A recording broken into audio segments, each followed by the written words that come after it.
Друзья, сегодня замечательная погода. Это подходящий день, чтобы сходить за 8 километров, посмотреть квартирку. Именно этим я сейчас и занимаюсь. Иду. Вот, а погода у нас такая.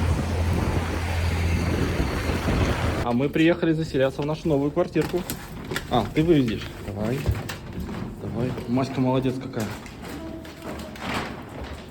Наверное, нам куда-то туда. А, наверх, точно. Ну давай, ты поднимайся, а я подниму. Класс, ты придумала. Так, берем. Маська сильная, просто охренеть. Так, давай. Давай, исторические кадры.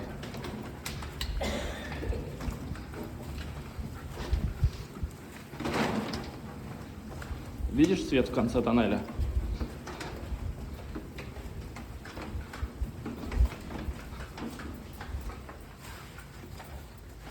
А, у нас рядом выход. О, это хорошо, это повышенная безопасность. Юта, стоп. Иди сюда. Сюда иди. Сюда иди. Все.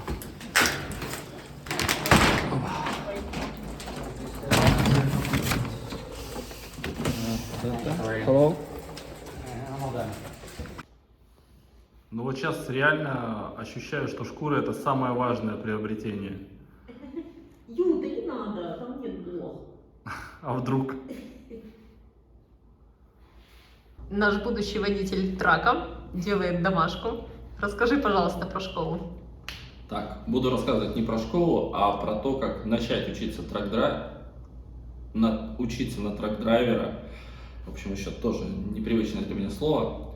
Значит, как мы себе это представляли? Что я приду в школу, это, кстати, будет уже 4-й раз, когда я на водителя учусь, вот для информации. Значит, приду я в школу, где будет какой-то курс, будет какое-то вождение, будет какая-то теория. И все. В итоге я получу права. Здесь это лицензия категории АЗ. Значит, для того, чтобы начать учиться, нужно было выбрать школу. Я отдал предпочтение школе, где преподаватели русские, потому что я представлял себе, что преподавать будут на русском языке. И когда я первый раз позвонил в эту школу, тут же ответила секретарша на чистом русском языке, все подробно мне рассказала, кто меня будет учить, сколько будет курс. Столько подробностей даже мне не нужно было. Мне нужно было, где адрес, куда прийти. Вот. В итоге все равно они назначили мне встречу, я приехал туда, где мне опять все то же самое рассказали очень подробно. И рассказали, что нельзя начать учиться, то есть поступить на курс к ним, без категории G-Full, уже иметь нужно права категории G-Full. Нужно предварительно сдать письменный экзамен на категорию A, и нужно сделать медкомиссию. Вот, значит, стоимость обучения 8400 канадских долларов. Но мне сказали, что если я заплачу наличными, то стоимость будет уже 8000. А так как я им очень нравлюсь, то они готовы в эти 8000 еще и включить такой пакет, как сдача экзамена на G-Full. То есть, что это будет? Они предоставляют мне инструктора, который даст мне 2 урока и предоставит автомобиль на экзамен, что очень важно, потому что на экзамен нужно приехать со своим автомобилем. Нельзя приехать и сдавать на автомобиле, не знаю, там, сервис Канады или кто там, кому он там принадлежит. Особенности канадской жизни в том, что с машиной все приходится делать самостоятельно. И сегодня пришло время заменить, форсунки. Поэтому начинаем. Первое, что надо сделать до того, как я буду геройствовать с мотором, надо сфотографировать, как все было, чтобы потом не осталось лишних деталей. Давай расскажи про особенности ремонта на парковке. Ага, особенности здесь такие, что ремонтироваться на парковке как бы нельзя. Поэтому мы ремонтируемся не в будний день, а сегодня воскресенье. Мы специально ждали, когда администраторов не будет в офисе. Ну, то есть, если им даже пожалуются, то они нам об этом скажут завтра. А мы скажем: ой, не знали. Как так? Ну, больше не будем. Больше не будем, да. Мы тут много чего уже больше не делаем. Но один раз сделали. Ну давай, очередное письмо. Да, очередное письмо. Вот, пошли на вечернюю прогулку, и на обратном пути в ящик Инна достала письмо. Письмо адресовано мне лично. От кого тут, честно говоря, по-моему, вроде не пишется. Но я подозреваю, что это какой-нибудь документ.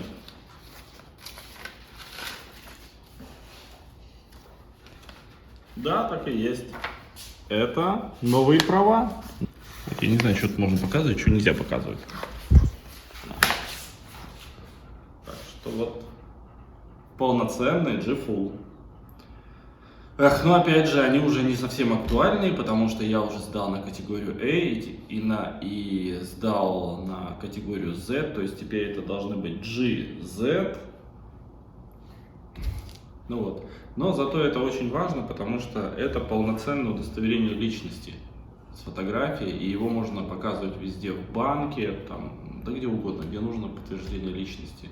Очень удобно, потому что у нас нет канадских паспортов, нет загранпаспортов, и мы показываем постоянно такую вот формата А4 бумажку, выданную канадским правительством, где есть наши фотографии. Ее неудобно носить, а вот это удобно.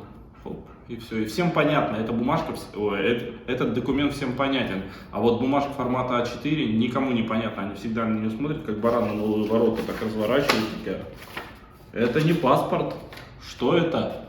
И начинается объяснение. В общем, все затягивается, а с правами очень удобно, очень удобно. И так как я получил новые права, по закону, как нам в автошколе объясняли, то старые права я должен немедленно уничтожить. Потому что если у меня полицейский при остановке, при досмотре обнаружит двое действующих прав, а у меня вот есть G1 права, есть G-Full права, вот такие вот бумажка, и есть, получается, сегодня получил вот это. Все это мне нужно самостоятельно уничтожить. Никуда не нужно сдавать, но я должен это уничтожить. Поэтому я беру вот ножницы и начинаю это дело нарезать. Как Шредер. В общем, это хрень какая-то. Ты хоть нужно или сейчас порежешь? Сейчас, да. Не, ну все правильно. G1 ты режешь, я надеюсь? Да, G1. Вот, все, порезал. А это я не знаю, это, наверное, я просто порву очень мелко. Так вот. Из досадных нюансов, что за каждое из этих прав я заплатил по $90. Это первые, это вторые. Сейчас уже должны прийти третьи. Ну как сейчас, наверное, тоже недели через две, потому что на G-Full я сдал примерно 2 недели назад, и вот теперь пришли права. Вот. А когда я сдам уже окончательный экзамен на категорию AZ, ко мне придут уже 4-е права, и каждый раз я за них заплатил. Здорово, да? Сборы полным ходом идут. Еда. Это наша вкусняша. Сушеное мясо, свинина, да? Маринованная во всяких соусах.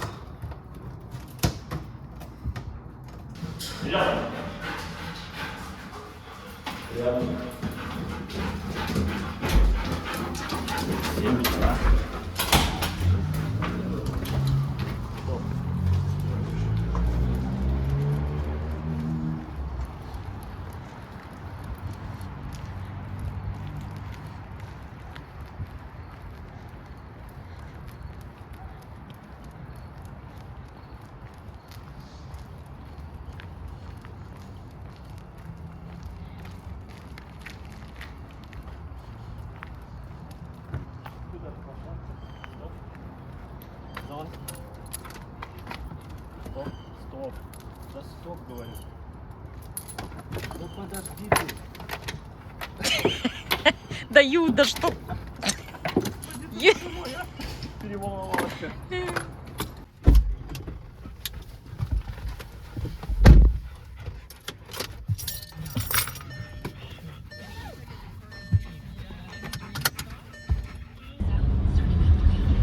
Это наша первая большая поездка. Едем через всю Канаду из Онтарио в Британскую Колумбию, в Ванкувер. Смотрите, будет интересно.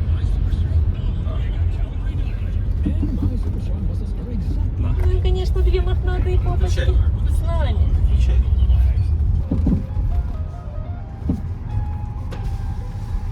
Подъехали на КПП. Сейчас Сергей покажет свой пропуск. И нас пустят внутрь. Так. Morning. Do you have driver trip sheet for me?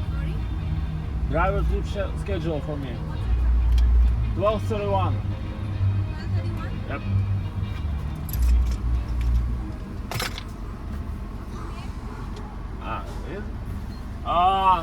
Сзади.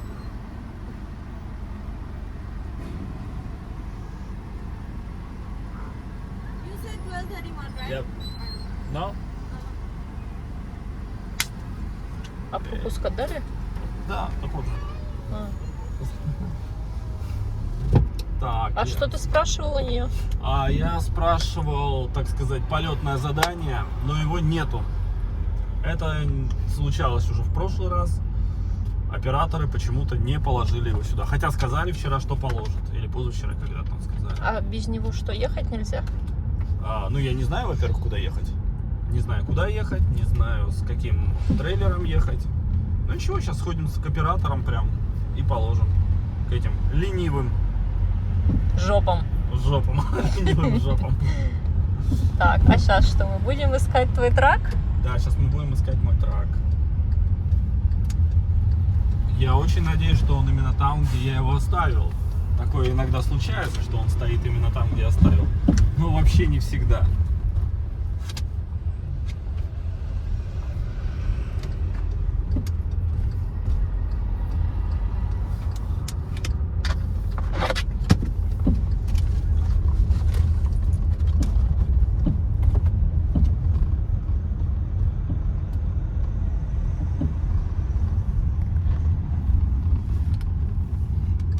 Такие, как будто восстание автоботов готовится. Это что? Да? Так, 17. Ну твой... Вот он стоит на месте. Хороший знак. Ну все, пойдем грузиться. Ой.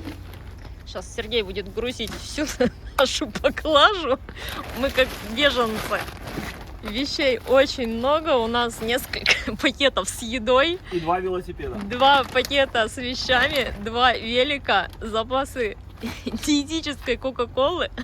Кстати, могу заметить, что у нас не самое большое количество вещей. Я тут видел, люди просто битком машина приезжают. И это сингл-драйвер. А у нас всего по 2. 2 пакета еды, 2 мешка с одеждами, 2 велика и 2 собаки. Сейчас думаем, как утрамбовать с собой велики, потому что предстоит стоянка дня 2 или 3. Пока ждать обратный груз. Возможно, покатаемся с собаками на великах. Задача присобачить их куда-нибудь. Так, новый план, велик, второй не влез. Туда. Поэтому... Тут вот есть такое вот замечательное место. А? Красава! Да, велик пришпандорен. Ага. Переходим к упаковке вещей.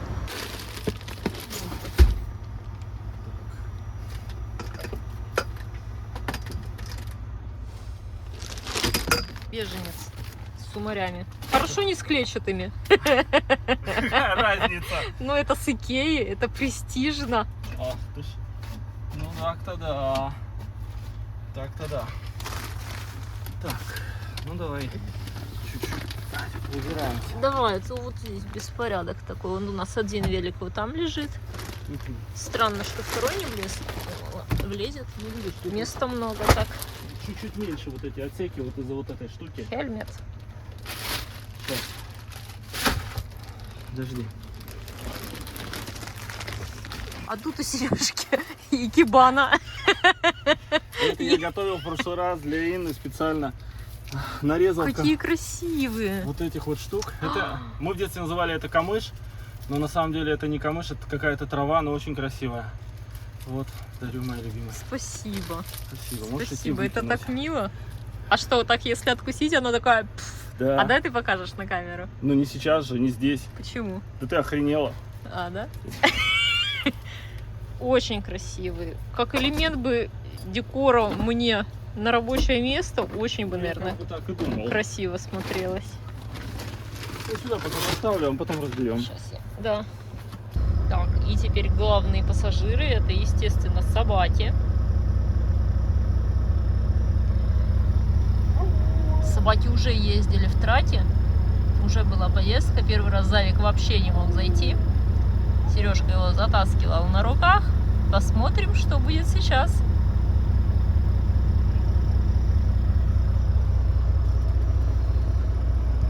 Как ловко они будут забираться.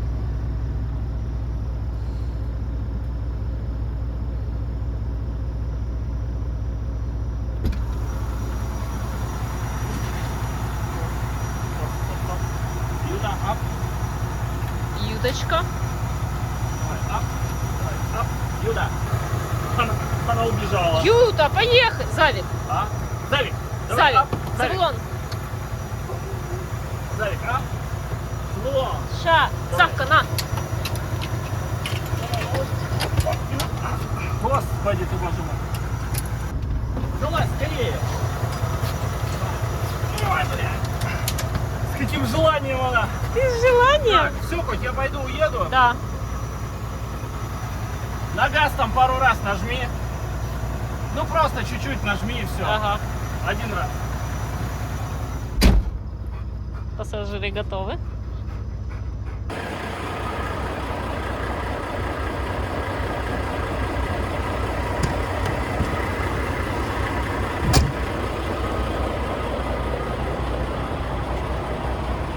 Место еще тьма. И велик.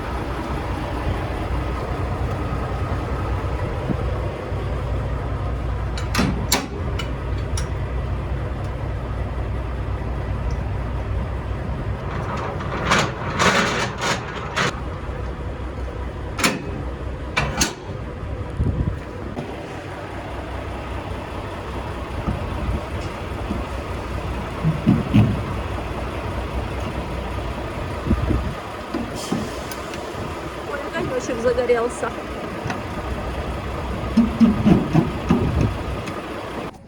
Так, вот у Сергея какие-то бумажки. Что-то вводит. Что вводишь? Сегодня я ввожу номер груза, то есть груз, когда я его беру, когда я планирую его выгрузить, и номер трейлера. Обязательная информация. Ага, Полиция может ее проверить. Да. это электронный логбук. Да, трейлер, вот я пишу HL 49 506. У нас pre-trip inspection пройден, все формы заполнены, маршрут построен, баки полные, можем ехать. Юта готова. Юта готова? Готова Юта? Готова Юта. Завик готов. А Завик я вообще не... А, он вон уже с тобой где-то. Ну, Ну, поехали. вперед. Сейчас проверим тормоза у трейлера. Вот я немножко еду. И аккуратно. Ручной тормоз работает. Еще немножко едем вперед.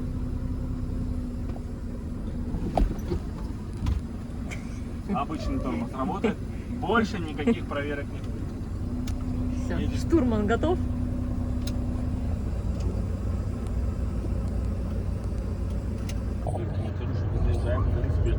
Заезжаем на Inspection Station, станции инспекции. Расскажи, что тут делают-то? Вот перед нами весы. Машины заезжают на них и взвешивается каждая ось. То есть проверяется правильность распределения груза в трейлере, чтобы нагрузка на каждую ось была равномерной и не больше, по-моему, 13 тысяч, по-моему, фунтов. Что-то такое. Ну, нам нарушение не грозит, потому что у нас весь вес всего 7200 фунтов нашего груза. У нас очень легкий груз. А что везем? Да кто его знает. Там какие-то штуковины для выставки, для какого-то перформанса. Попозже расскажу, попозже узнаю.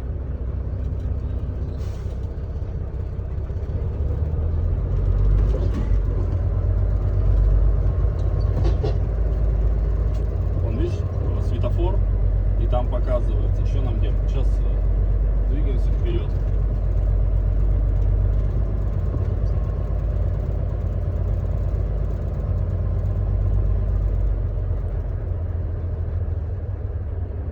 Ну, у нас весь вес 21 тысяча.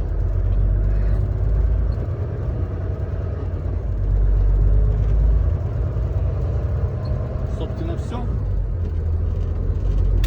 Едем дальше.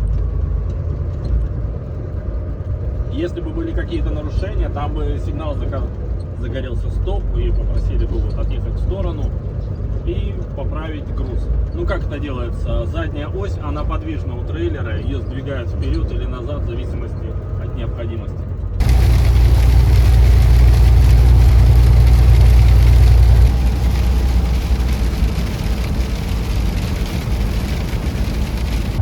Кажется, мы подбираемся к концу грозы. Вот он, край ее.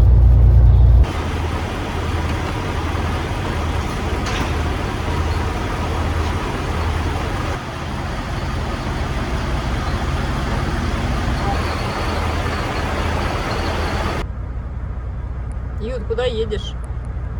А? Куда собралась?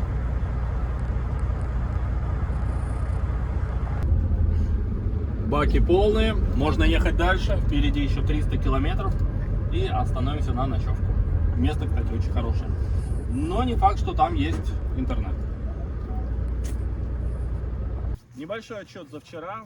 Мы проехали 1160 километров. Остановились в таком замечательном месте, где есть озеро, лавки, мусорка и, главное, туалет. Туалет — это очень важно. Продолжаем. Вы вернитесь на меня, я еще кое-что расскажу. Находимся мы недалеко от города Лонглак, но проезжая Лонглак, мы точно знали, что останавливаться в нем нельзя, потому что это индейская резервация, и там очень высока вероятность того, что вскроют трейлер. Очень много товарищей, которые работают тоже в компании Highlight, делятся новостями о том, что скрывают трейлера ночью и обносят их. Мы же переночевали отлично, нас никто не беспокоил, и сейчас двинем дальше. Что сегодня план какой? План на сегодня следующий: доехать до города Виннипег, там будет стоянка Flying J, на ней сходить в душ, в туалет, заправиться, естественно, и проехать еще километров 200.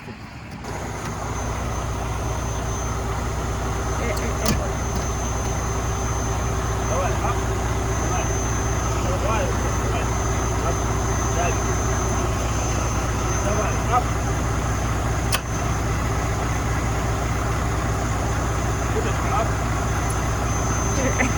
Ап.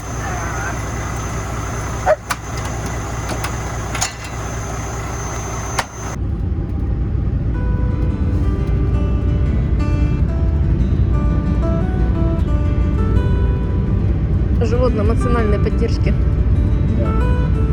А вот мое животное эмоциональной поддержки на ручках едет.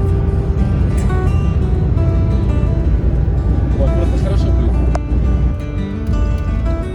Савик, ты зачем хвост положил в воду, а теперь машешь?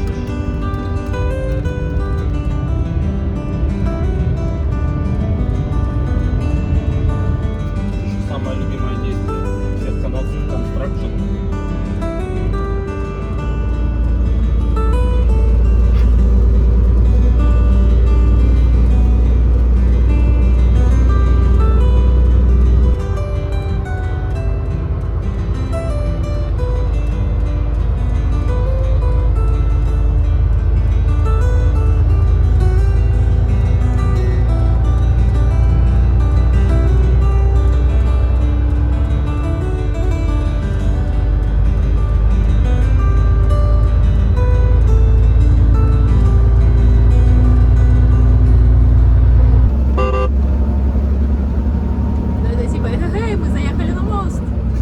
Да.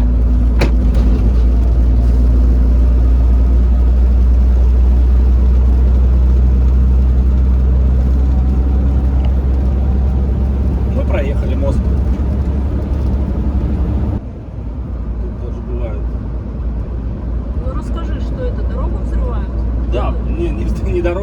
это взрывают скалу, чтобы проложить дорогу. Я так понимаю, что будет еще одна полоса, или, возможно, даже две полосы пройдут через эту скалу.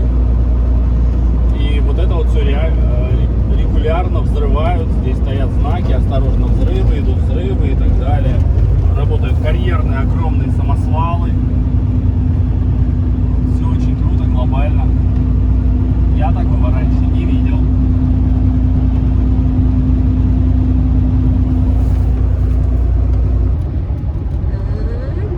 Нет, тоже не та табличка. Ладно, сейчас нам Сергей поведает, что такого примечательного произойдет буквально в течение 2-3 минут. Прямо сейчас мы проезжаем тот самый километр, в течение которого должно поменяться время. То есть мы переезжаем часовой пояс. У нас сейчас 13 часов 40 минут, а будет 12 часов 40 минут плюс 1 час. Неплохое приобретение. И за нашу поездку мы должны еще будем переехать 2 таких часовых пояса. Вот, все. 3-й день, а ситуация все та же. Ничего не поменялось. Юта едет на ручках. Вот так жопой стоит. А Завик молодец. Да, и вот он там. Тут я еду. А у нас новый день. План на сегодня проехать 1100 километров, и мы в Калгари. Калгари — это город, где была Олимпиада. Так что там даже бомжи выглядят круто. Кстати, местность сильно поменялась. Лес сменился на поля. И ну покажи.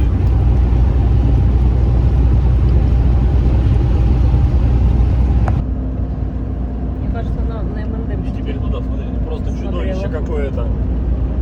Какие-то автоботы, мне кажется, едут. Ого. Я, черт возьми, даже не представляю, что это.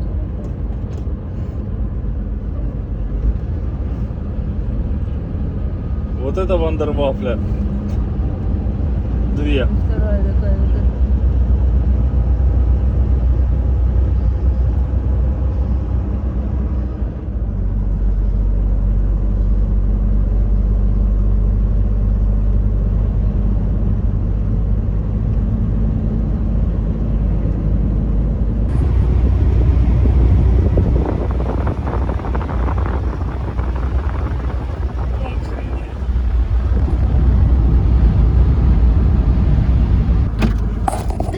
Ют, я еще не встала, она меня уже пихает.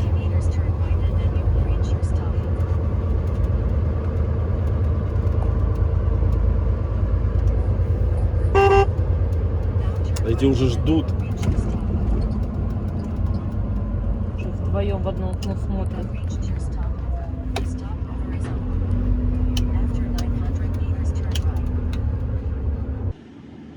Товарищ, я предлагаю ехать уже.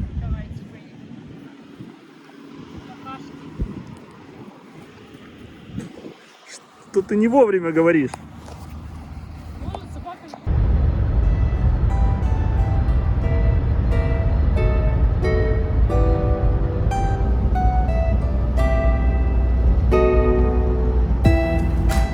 У нас новый день, Юта уже готова ехать. Тут Завик тоже готов. А Маська еще не готова. Кофе. О, Маська делает кофе. Юта, поехали. Заправляемся, все в ожидании. Тут нас ожидают уже. Сейчас заправимся и двинемся дальше. Наш путь. Ну давай, расскажи, как тебе донат из Тима Хортона? Короче, для тех, кто не знал, последний месяц, наверное, я сидела на кето-диете. Это диета, которая исключает полностью потребление углеводов, какие-то и сахара, и углеводов в принципе. Короче, донат после этого просто восхитительный. Слезы не потекут. Сейчас потекут. Выезжаем из Калгари. Расскажи, куда мы дальше едем. Так, мы направляемся в сторону нашей разгрузки. Это город, как он город? Ванкувер. Ванкувер, все время забываю. Вот. Но по пути мы планируем остановиться в национальном парке Банф и сделать там большую прогулку. Возможно, маршрут туристический пройдем. Мы вообще никуда не спешим. У нас целых 2,5 дня, да, до разгрузки. А ехать меньше 1000 километров, правда, через горы. Вот, так что программа весьма насыщенная. Едем. Едем со всеми.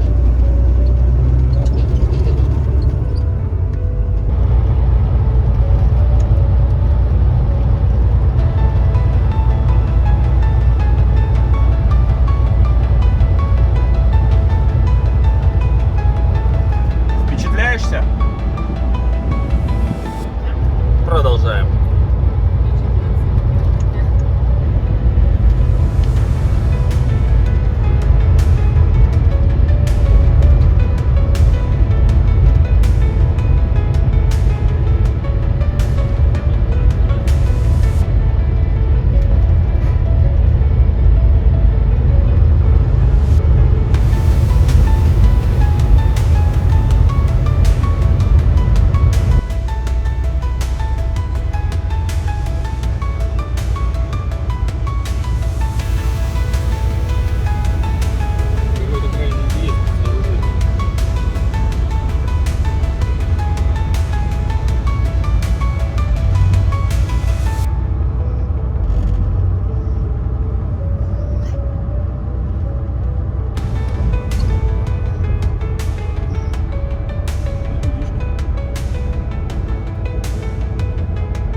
Ну а где ж его еще ставить?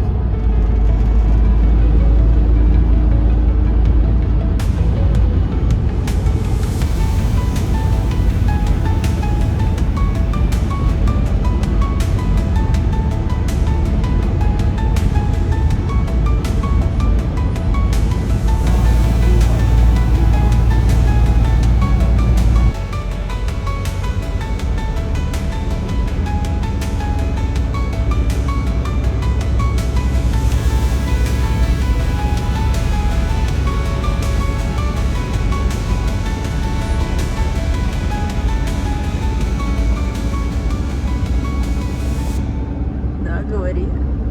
Да, слов А. нету. Впечатляюсь, пока просто восхищаюсь. Смотри, водопад. Ага. Да, есть чем восхититься. Так, сейчас нам Сергей расскажет про вулканы. Давай. Да я первый раз в жизни вижу вулкан. Прям, это же настоящий вулкан. Единственный вулкан, который я когда-либо видел в жизни, бывший потухший, это Эльбрус. Но там все в снегу, а здесь вот оно, вот прям чашу видно. Видно, как лава осела.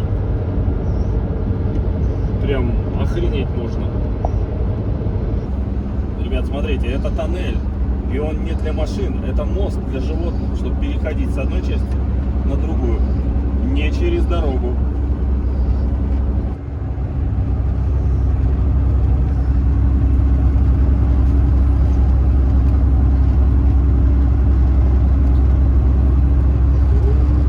Красотень какая. Не отбьют-то?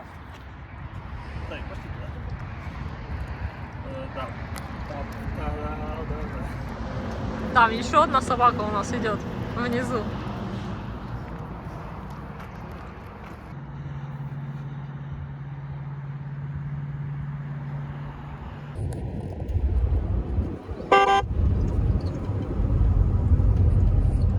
Так, брейк-чек заезжаем. Сергей, что это такое? Специальное место, чтобы проверить тормоза, а фактически потратить 5 минут. Здесь много траков.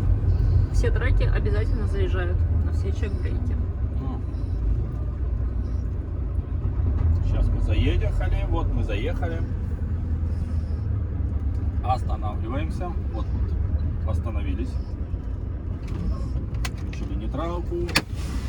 Сейчас меняем в логбуке, что мы остановились на чек-брейк. У нас тут нет брейк-чек, поэтому просто напишем. Вот. Чек. А как брейк пишется, я не помню. Давай. Первый горный спуск у нас. Используем горные тормоза. Спуск длиной 6 километров с уклоном 6%. 6%.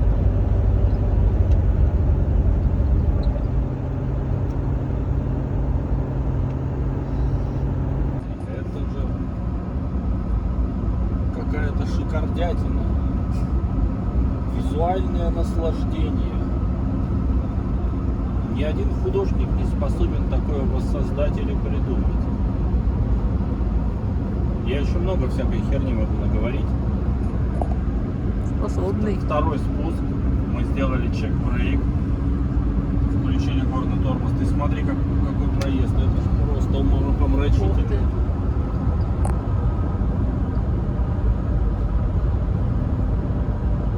Он же, наверное, какие-то названия имеет. Наверное. Если бы был интернет, мы бы обязательно загуглили. Пускай будут райские ворота. Вороновый мыль. Ну да. Класс. Просто туда. Охрененно.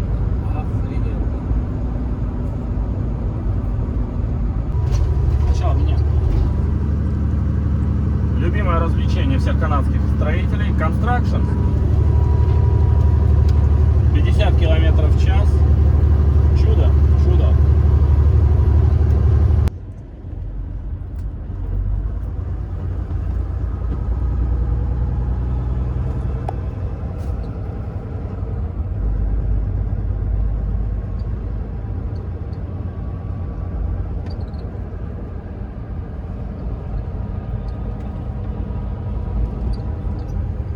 То, что нужно привыкнуть ко всем вот этим разным объявлениям, типа Wait Station. У нас просто огоньки горят, заезжаешь. Здесь Open должно быть написано, тогда заезжаешь. Почему не сделать везде одинаково? Вы же одна страна, идти колотить.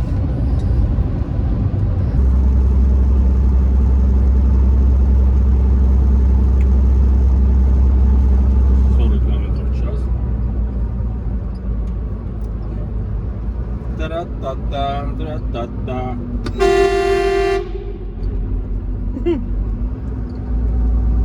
Огонь? Как будто бы сделал что-то противозаконное.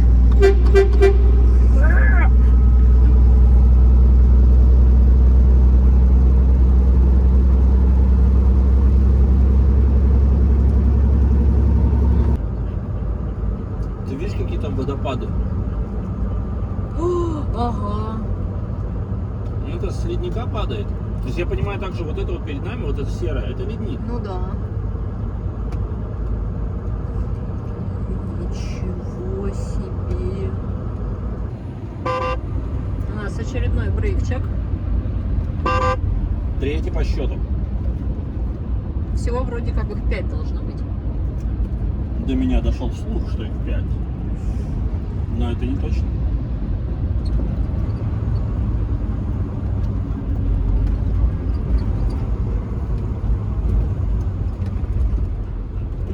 Машина.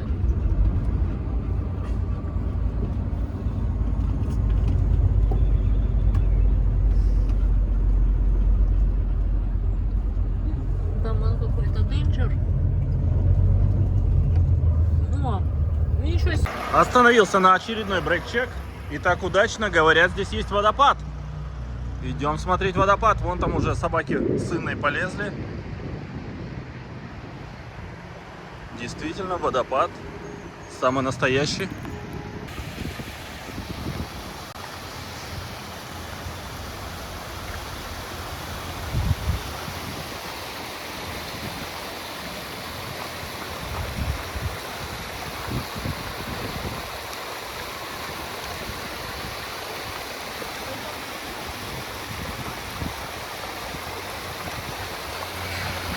Уж отважные исследователи.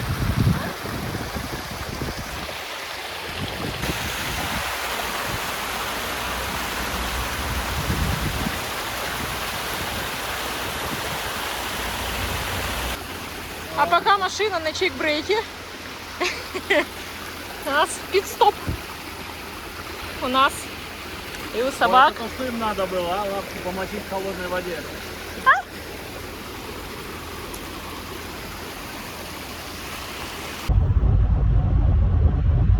Так, вот это вот похоже уже на картинки, которые я видел о Швейцарии, да. Прям поезд. Из туннеля выходит. Ничего себе. Вон туннель, вон,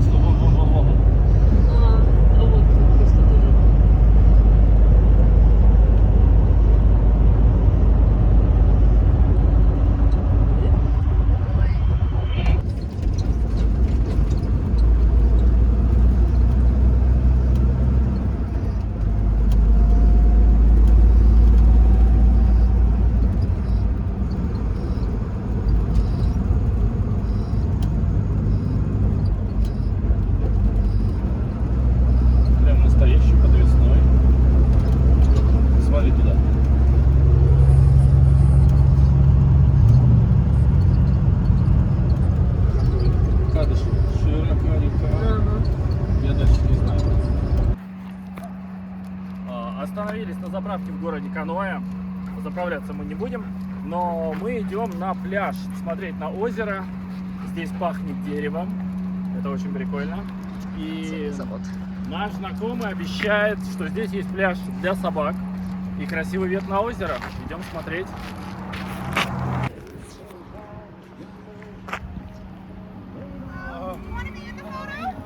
No.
Вы сейчас пойдете в трубу?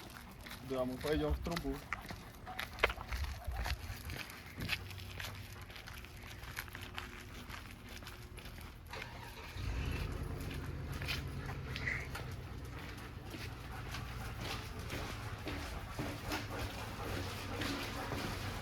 Ой, а Саша бы, наверное, пригинался. Саша бы вот так вот шел.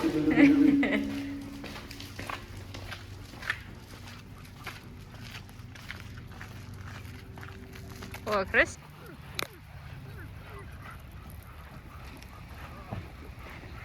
Боком валит. Короче, собак тут очень много. Это пляж для собак.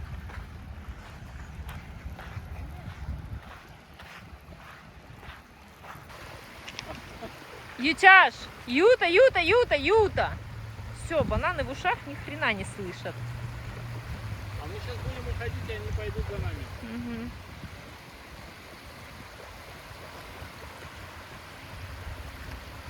Из вкуснейшей воды. Юта полежать пытается. Слушай, хорошее место на самом деле для собак. Завик, Завик!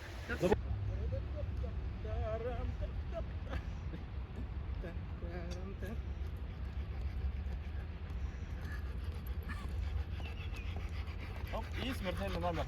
И опа. А?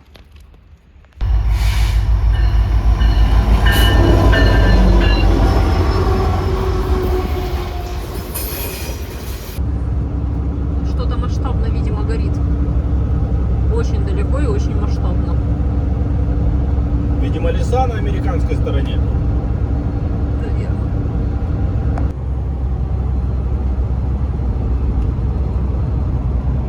Мы приехали в город Хоуп. Это 100 километров от Ванкувера и 140 километров от нашей разгрузки. Здесь хорошая стоянка. Это последняя стоянка, можно сказать, Flying J. Здесь есть душ, есть места. Удобно остановиться, выгулять собак. Ну и уже ночь, поэтому мы здесь остановились. Наверное, пробудем здесь 1,5 суток. Очень интересная ситуация получилась. Товарищ, с которым я ехал, так сказать, параллельно, говорил сначала, что мы от Виннипега не доедем до Калгари, потом от Калгари не доедем сюда. Мы везде доехали, так еще сейчас сюда приехали, а у нас больше 2 часов запас времени. Это при том, что мы никуда не спешили, останавливались у озера, гуляли собак. Даже потратили лишнего время на ожидание. Вот.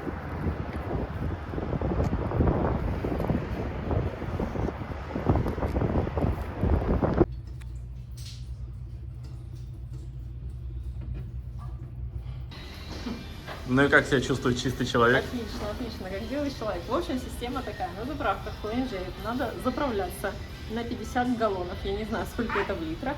И за каждые 50 галлонов тебе дают одно посещение душа. Великолепно. Горячая вода. А у нас вечер. UFC готово.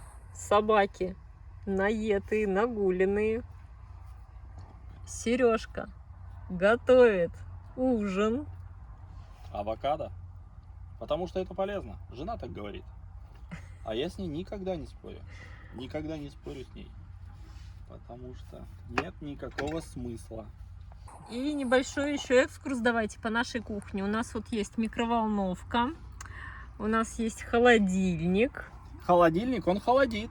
Это важно, потому что в детстве у меня был холодильник, который не холодил, в который мы просто складывали там гречку, хлеб иногда. Вот такой холодильник был, да. Вот, но зимой он холодил. Вот, а еще у нас есть чайник, он стоит там внизу у нас. Вот такая кухня. Ужин UFC. Дети уложены спать. Один, второй.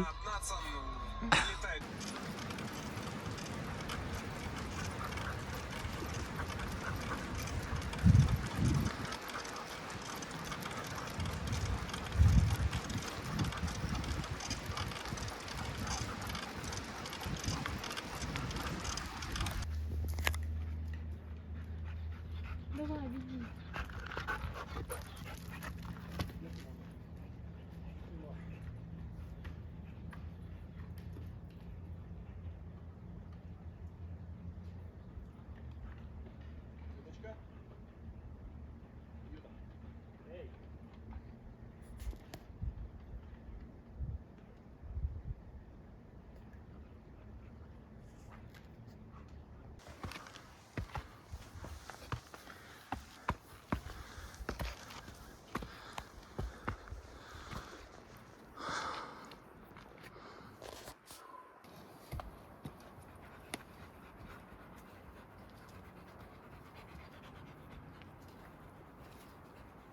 Вперед.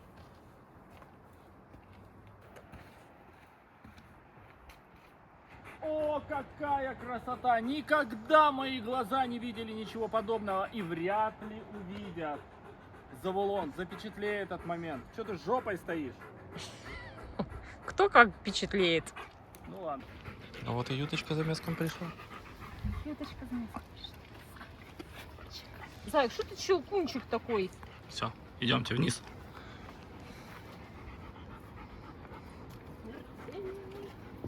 Номер аккуратно.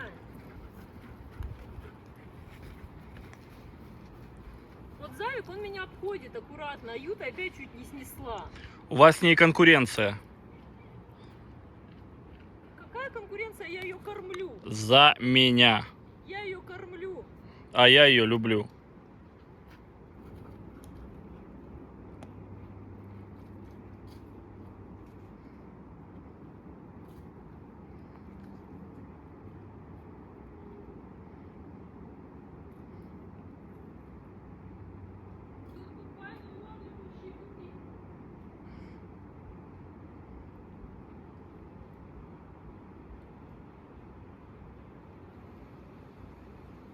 Вот мы пришли в сад камней. Угу. Пойдемте смотреть ближе. Еще ближе.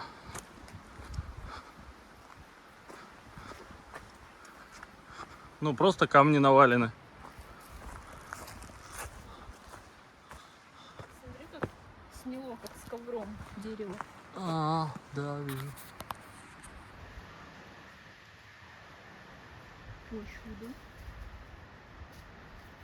Это у нас Даша путешествие, исследователь камней. Еще какой. Главный, как называется специалист, который камни изучает? Камневед. То есть не спелеолог, а... Малыш, ну а как ты туда зашел? А вокруг надо обходить. Давай, давай, давай. Еще не появился. Вот он! Фокусник. Ютка, ты устала? Такого же не Наконец-то. может быть. Нет, конечно.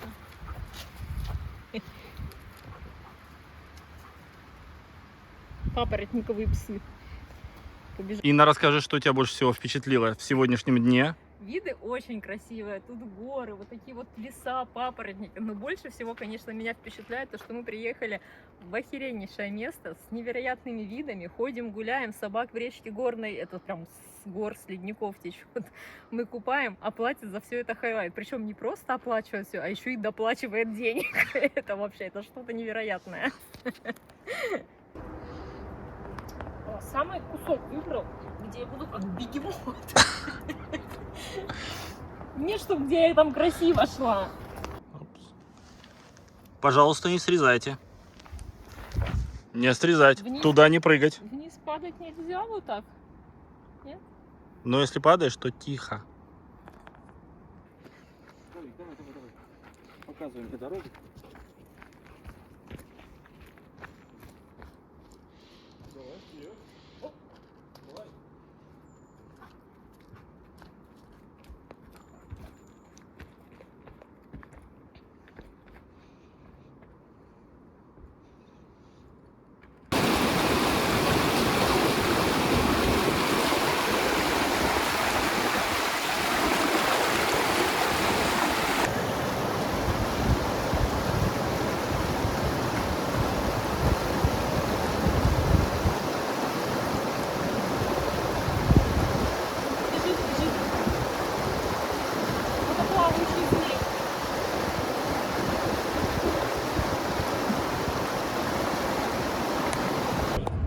Давай ты комментируй. Вот, друзья, товарищи, въезжаем в Ванкувер. Первый раз в своей жизни посещаем Ванкувер. Перед нами наш товарищ, который вызвался нас проводить и показать в первый раз город. Работает на целую неделю дольше меня. Или на 2, ну что-то такое. Пока впечатления самые положительные. Вот мост, очень красиво. А мост, по-моему, называется Golden Ears Bridge. Ага. Там было где-то Вот табличка. это да. Возможно, это не он, но табличка какая-то была. Так, ну город пока выглядит очень зеленым. Прям деревьев отвратительно много.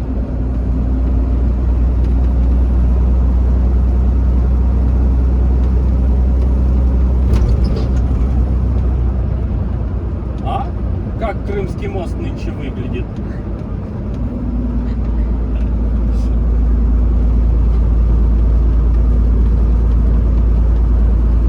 Блин, и горы такие, охренеть. Пятигорск, о, смотри, 1, 2, 3, 4, Ага. ну и там где-нибудь 5.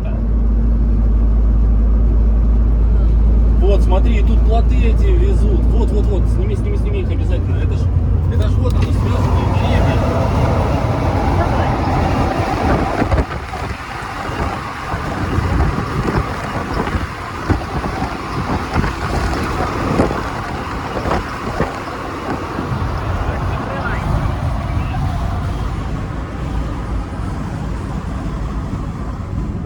Я-то, блин, дурак такой. Я думал, что так деревья уже давным-давно не транспортируют на лесоперерабатывающие комбинаты. А оказывается, вот, пожалуйста, Канада по речке транспортирует деревья. Старым способом связывают в плоты или как в щиты и просто по течению спускают вниз. Очень круто. Я такое видел только в кино, в старых еще черно-белых фильмах. В синематографе. Да, он тогда синематограф назывался.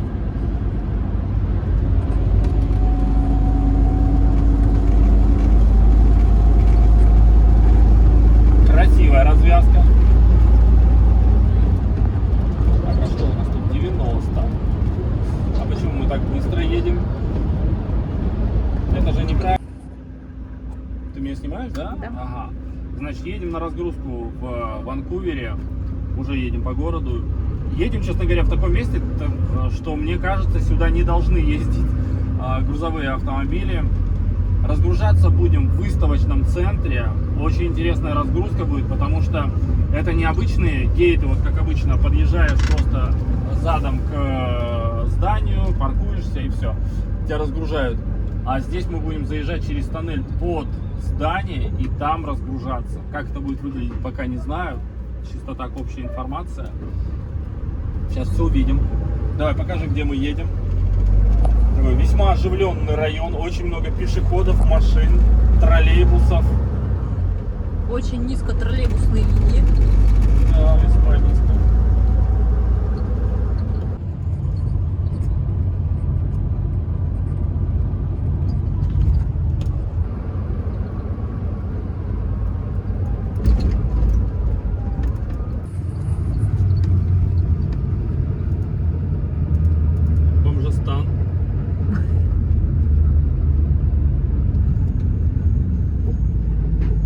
кажется, это какие прям наркоманы. Нормально, наркоманы. молодец. Вот идет макарошки хавает.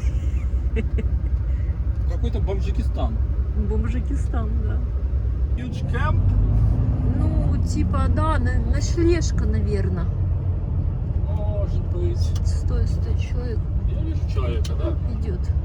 Опс, еще человек. Да вы заебали, вы, блин, пидорасы. Да пожалуйста, хули. Спасибо, мужик, блядь. Если бы не ты... Да, нашел там никого, да, нету. Можно. Отлично, спасибо. Вот молодцы, ребята. Никто сюда не выехал. Прямо такие красавцы. На- Хрена себе, как мы тут едем, а? Не, ну вы видели такое? У них тоже башня своя есть. Это прям вот... О, смотри, какой там стоит. Херовина. Слушай, ну красотень. И поезд. Ют, подожди.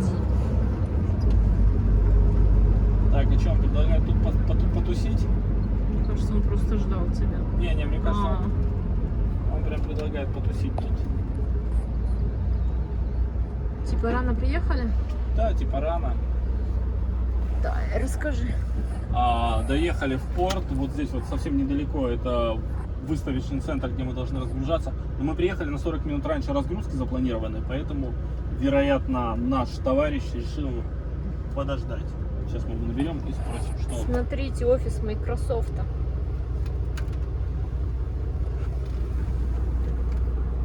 Ага, вот он бежит. Я думала, это вот то здание, я корабль даже не увидела. Охренеть!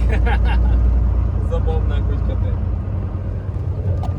Маська корабль не заметила. Да. Так, и вот смотри, снимаем еще под здание.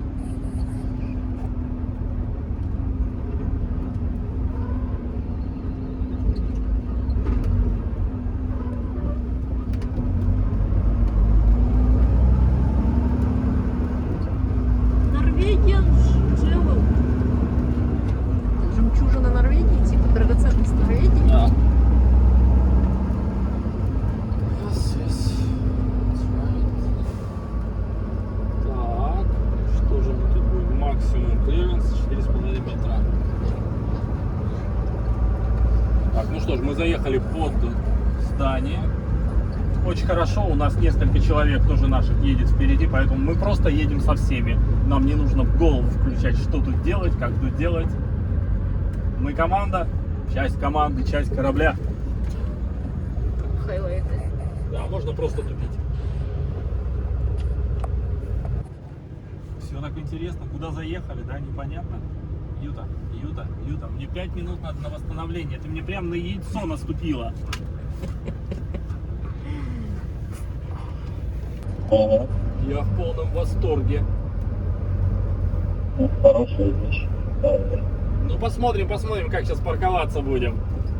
Потому что я так понимаю, что лишнего места тут не будет.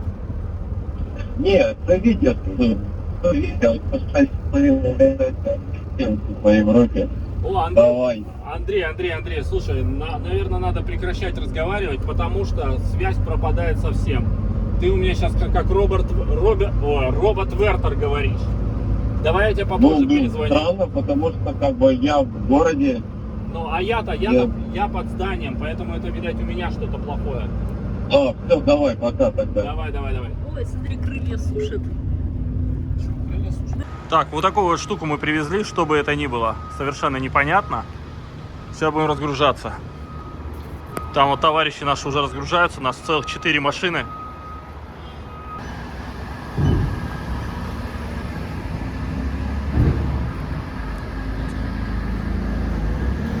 Так. Окей. Так, поехали наши.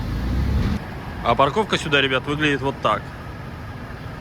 Слева, справа почти нет места. Вперед вытянуться нельзя. Но это не самая сложная парковка. Я бы даже сказал, что она удобная. То есть здесь все посчитано, и машина хорошо заезжает.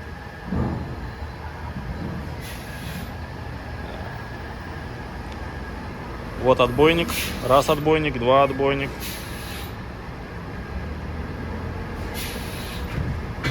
И легкое касание. Готово. Короче, была очень интересная разгрузка. Во-первых, заезд под здание, парковка под зданием, все маневры под зданием. То есть на цокольном этаже очень прикольно. Это выставочный центр, и мы привезли оборудование для этого выставочного центра. Правда, очень странное оборудование, потому что часть это были просто стиральные машины с сушилками, часть холодильники и часть чего-то большого. Вот. Но самое прикольное, что в моих документах было указано 12 мест. 12 мест. Разгрузили 12, а оказалось еще 4 места. И потом долго выясняли, чего там, да как там. Это были холодильники. И если все остальное выгружали прям подъемником, вывозили большими кусками, большими палетами, то холодильники вывозили, один человек вывозил их, полуколлега, и вывозил он их поштучно. И очень много времени на это потратили. То есть почти всю машину разгрузили, наверное, минут за 15, за 10 даже, наверное. И еще 2 часа разгружали 4 холодильника. То есть он брал один холодильник, ставил на тележку и вез аж в дальний конец здания, куда-то там. Там потом, наверное, курил, пил кофе, ехал, брал следующий. Вот как-то так все это происходило. Да, ведь? Да, я только что выехал. Вот прям только что. Ань.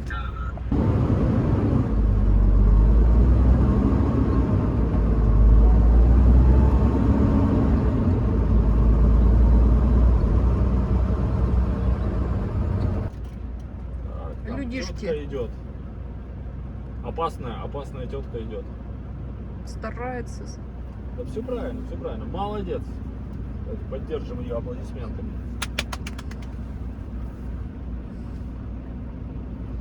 Так, и вот она уже прошла.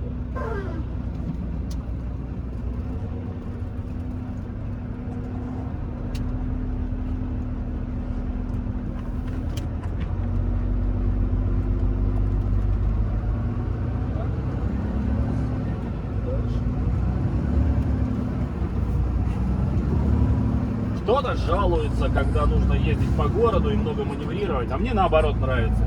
Если бы еще и была почасовая оплата этого дела, то вообще.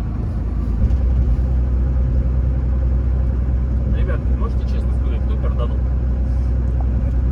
Не я. Ой, искренне рад. И судя по всему, не Завик. А ты как определила? Но мне здесь не воняет. А этот умеет вот так вот хвостиком, блядь, от тебя Ой, он отогнать. хвостиком не махал последний. А Юта вон, смотри, какой у него взгляд. Какой хитрый. Нет, слюни подбери, подбери слюни, вот.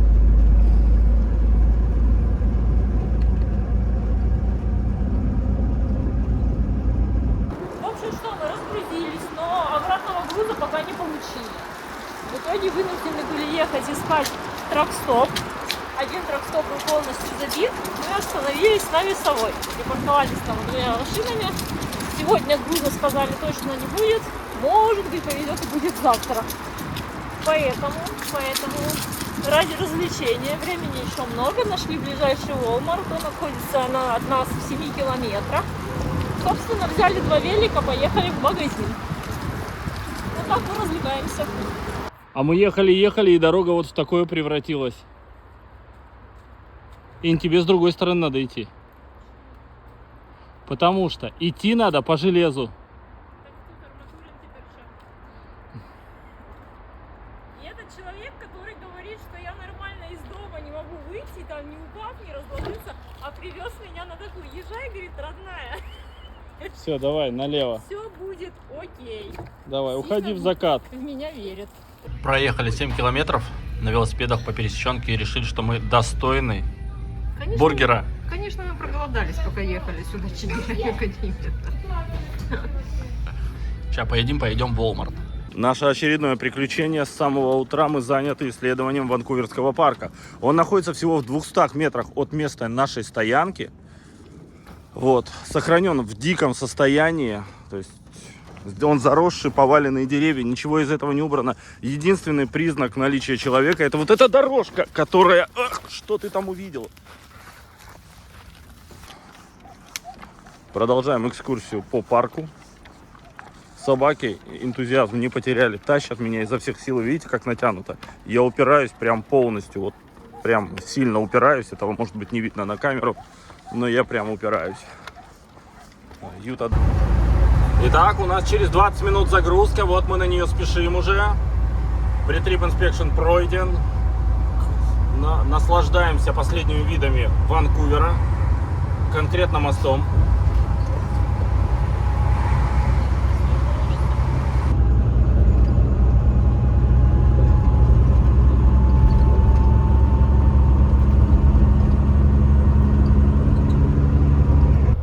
Пытаемся выехать из Ванкувера. Ванкувер нас не отпускает. Пробки, пробки, пробки. Уже 2 часа едем, проехали километров 50-40.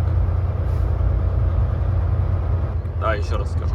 Так, подъезжаем к заправке Flying J. Отъехали от Ванкувера 100 километров. Так как 2 суток мы стояли в Ванкувере на стоянке, где не было ни душевой, и туалет открывался только по утрам. Значит, мы решили остановиться на заправке, чтобы, во-первых, заправиться, а во-вторых, помыться, съесть пиццу. И вот все в предвкушении. Все очень ждем.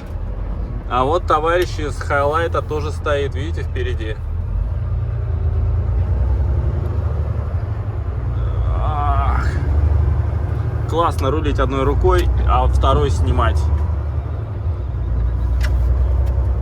Юта, спокойнее. Как родниково когда подъезжаем. Ну так это почти родниковая. Видишь, тут тоже горы. Вообще со стоянки вид чума. О, эти, как их там, пешеходные маршруты начинаются буквально в 300 метрах от стоянки.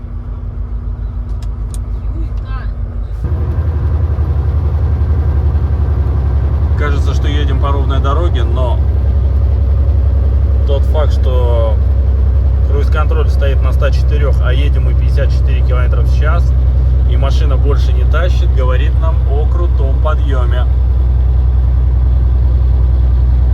Ютка, как ты считаешь, подъем крутой? Юта считает, что достаточно крутой. Не такой, конечно, крутой, как Юта. Так, друзья, небольшой отчет. На ночь остановились вот в таком месте. Это смотровая, недалеко от национального парка Банф, или это уже этот парк. Остановились мы по той причине, что вчера ночью, когда ехали в сторону Калгари, хайвей оказался перекрыт, и нужно было ехать через объезд, а объезд на целых 200 километров длиннее. И, естественно, мы не успевали доехать в Калгари, и пришлось останавливаться вот где попало. Хотя здесь фактически стоянка запрещена, но делать нечего, других мест нет. Pre-trip inspection уже сделали, Юта готова ехать.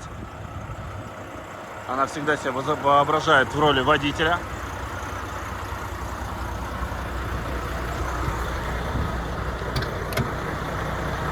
Так, ну что, let's go-шки! Там тоже все готовы?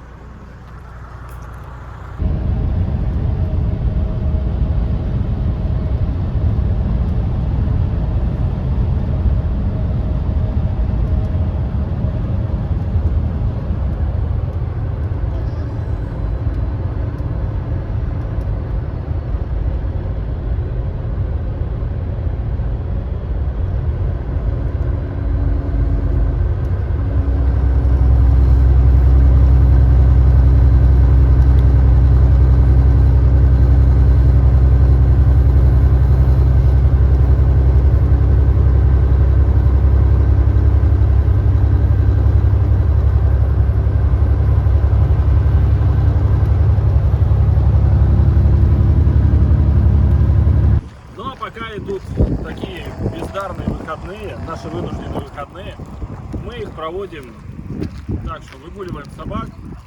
Сегодня UFC у нас по плану, И, собственно, все, потому что мы даже не в Риджане находимся, а в 20 километрах от этого города.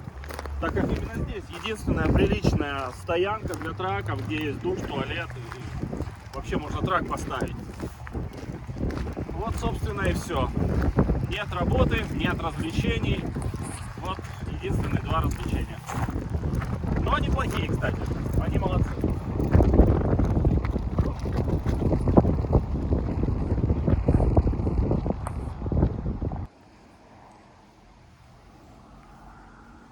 Ну что, гуляли, и вот пришли тут такое. Думали, сейчас какое-нибудь поле для гольфа начнется. Газонокосилку нашли огромную, промышленную. А тут такое ощущение, что это чей-то частный дом. И вот какой-то камень с именами. И непонятно, это имена оленей или что-то другое. В У общем, всех всё умерших черепа вот очень там на много камне. непонятного, и мне кажется, здесь нас не ждут. Ну, пойдемте Вот в там другую человек сторону. Новости такие. В пятницу мы разгрузились в Риджане, и тут же нам поступил звонок. Ну, мне поступил звонок. Там, значит, оператор не русскоязычный говорит: сейчас встретишься с одним парнем на траке, поменяешься с ним трейлером. А так как мой трейлер уже пуст, я подумал, что мне повезло. Сейчас мне дадут полный трейлер, и в воскресенье в обед мы уже дома.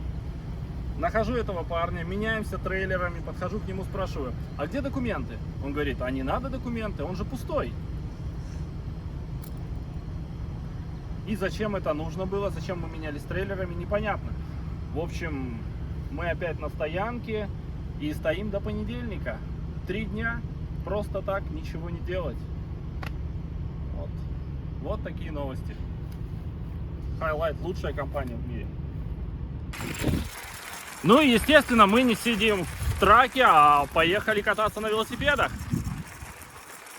Вместе с собаками. Их умотать, чтобы куда-то растерять эту энергию неудержимую. Вот. Ну и нас развлечь. Надеемся доехать до парка какого-то, да? Тут в 7 километрах. Вот такие дела у нас.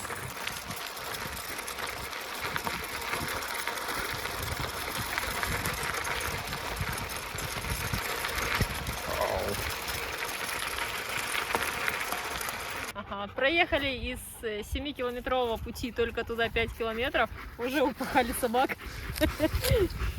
Непривычная нагрузка на самом деле. Очень давно не бегали на великах на такие длительные расстояния, поэтому вот остановились на привал, напоили, сейчас отдохнем и помчим дальше. Надеемся, что в парке будет какой-то водоем, чтобы они смогли там искупаться. Да, на самом деле неожиданно вылезло солнце. Видите, ясное небо, солнце жарит. Немного ветерок дует. Да уже не дует. Уже не дует, да, и ветер Вон, пропал. подул, я одела специально с длинным рукавом, потому что думала, холодно будет. А выехали, и все, ветерок прекратился. Отличная солнечная погода. Завику нравится. А Юточка, как всегда, прекрасно и грациозно.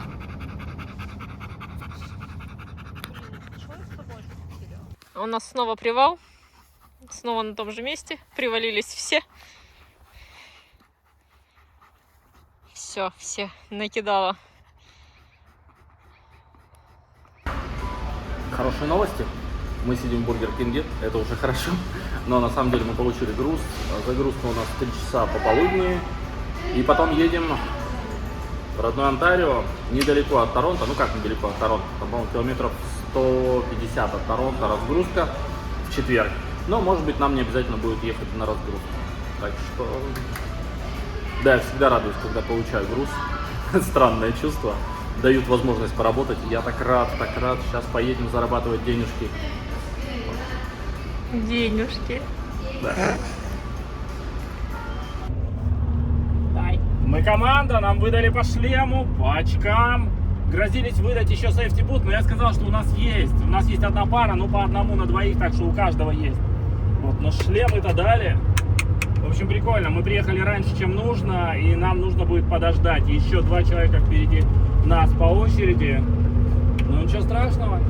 Подождем. Мне кажется, мне идет. Да. А, еще карту дали. Нарисовали фломстиком, как ездить. Мне это, кстати, очень нравится. Я люблю карты. Люблю, когда на схеме все понятно, они вот это вот объясняют. Проедешь туда, зайдешь туда, войдешь в ту дверь, увидишь человека с неправильным цветом кожи, а потом вернешься к ним и спросишь заново. Нам запретили выходить из машины, сказали одеть футболки с длинными рукавами, каски, safety shoes и эти safety glasses. И вот Инна одела и пошла Завика выгуливать. Мальчик-засранчик.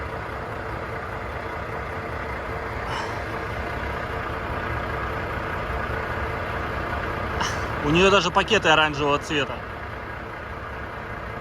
А что она сейчас делает? Она убирает какашки. Вот там собрала все, сейчас замотает, завяжет. Инна профессионал в этом деле.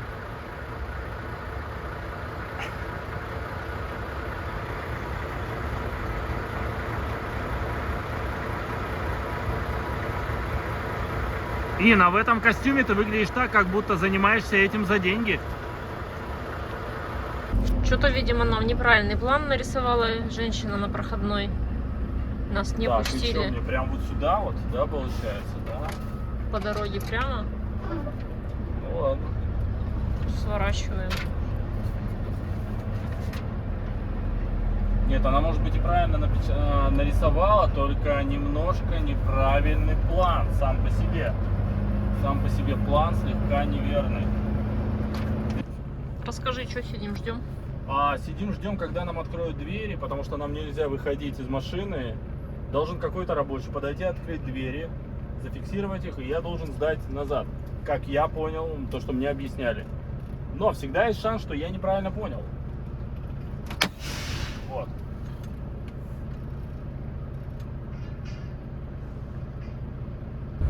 Так, вроде начал открывать товарищ дверь. Да, вот он, мы видим его в зеркало. Ой, какой он забавный. Угу. Все, сейчас я сдам назад. Так, вот там рабочие что-то грузят, а Юта внимательно наблюдает за ними, да? Они ей уже помахали, поулыбались, что там сказали друг другу. В общем, все радуются, когда видят наших собак. Ют, что там такое? Я точно знаю, что у нее нет блох. И она ест мух, да? Ловитель мух. Вот нас загрузили. Загрузка заняла всего 19 минут. Да, весьма бодренько так загрузили. Парень отлично открыл двери. Я припарковался, погрузили. Потом он подошел, отдал мне документы, биофлагинг. Попросил отъехать, чтобы он поставил пломбу. Я отъехал, поставил пломбу, закрыл двери. Точнее, закрыл двери, потом поставил пломбу. Сказал отлично, и все, я выезжаю. Да, сейчас главное, план. Нам тут направо.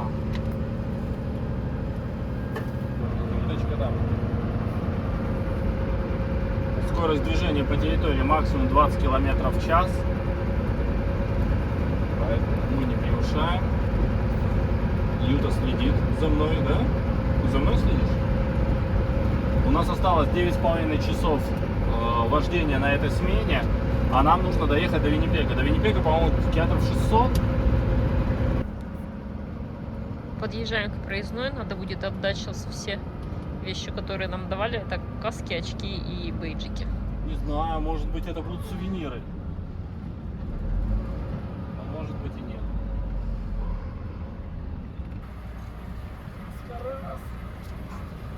Сдаем инвентарь. Так, сдаем имущество.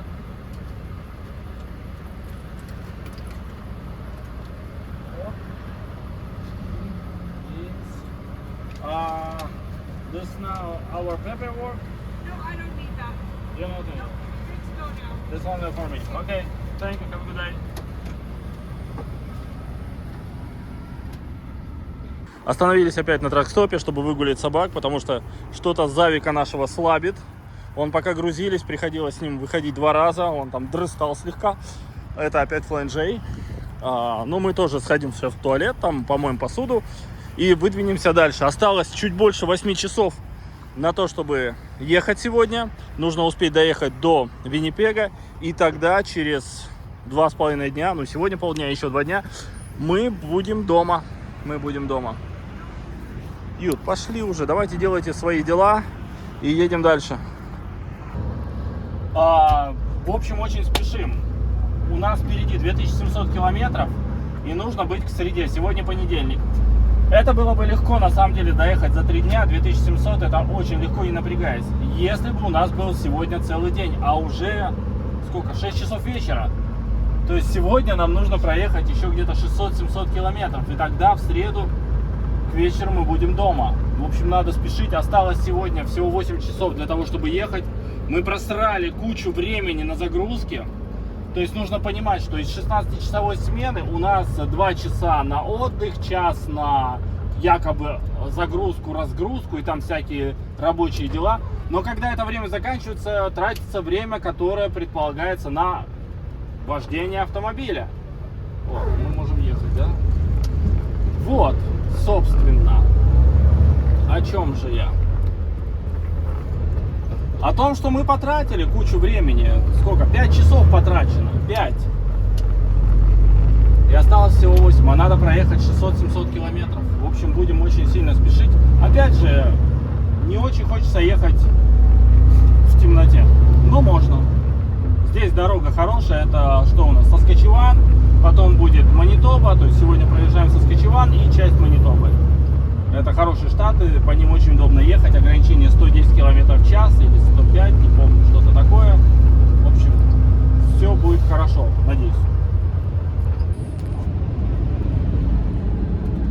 Где едем? Да, только въехали в родную провинцию Онтарио. Нам до места назначения ехать еще где-то 1700-1800 километров. Планируем завтра к вечеру быть на месте. Пока все хорошо, мы полностью заправлены, собаки выгуляны и накормлены, напоены. Никаких непредвиденных обстоятельств нет.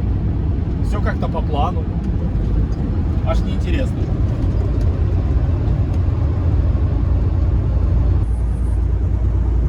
Что, удобно сидится? Нормально, нормально. Это одна из поз. Я не всегда так сижу. Как тут взрывают. Ну давай расскажи, что ты видишь. Ну давай, расскажи, что это вот это за штуковины. Я так понимаю, что вот эти резиновые наборы, я не знаю, как это называется, но ими прикрывают место, чтобы не, как бы, осколки не отлетали сильно далеко при взрывах. Это ж место, где взрывают скалу. Очень хреновый комментарий я дал. Нормальный. Ну уж как могу. Остановились на привал небольшой. Выгулить собак. Размять лапки. Всем размять лапки. Вот в таком чудном месте. Давайте, залазим обратно, едем дальше. Оба-на! А Юта, конечно, так не может. Юта у нас принцесса. Ошейник снимем. А у нас новый день. Инна, покажи, какое у нас грязное стекло. Мы с этим очень сильно боремся, но моющее средство, которое выдают на работе для автомобилей, оно с этим не справляется. То есть оно вообще как будто побрызгало и просто размазало. Не убирает. Дождь лучше смывает. Сегодня нам осталось проехать чуть больше 900 километров до Торонто. И мы поедем именно в Торонто, а не на разгрузку. Поедем в Торонто, заедем на базу, поставим машину и уедем домой. А завтра днем я вернусь, возьму машину и отвезу уже груз на разгрузку. Почему так будет? Потому что позвонил мой хороший товарищ, который меня стажировал, кстати, и пообещал отдать нам, вот сейчас покажу, вот такую рыбу, может быть даже больше. Мы ее снимем. Они ее вчера поймали, там 5 штук они поймали. Это, по-моему, лосось, да? Из семейства лососевых. Здесь ловятся такие рыбы, и мы прям в предвкушении. Поэтому мы поменяли все свои планы. Хотели ехать сразу на разгрузку, то есть как нормальный. Но теперь точно едем в Торонто, берем свою машину, едем к этому товарищу, забираем рыбу и едем домой.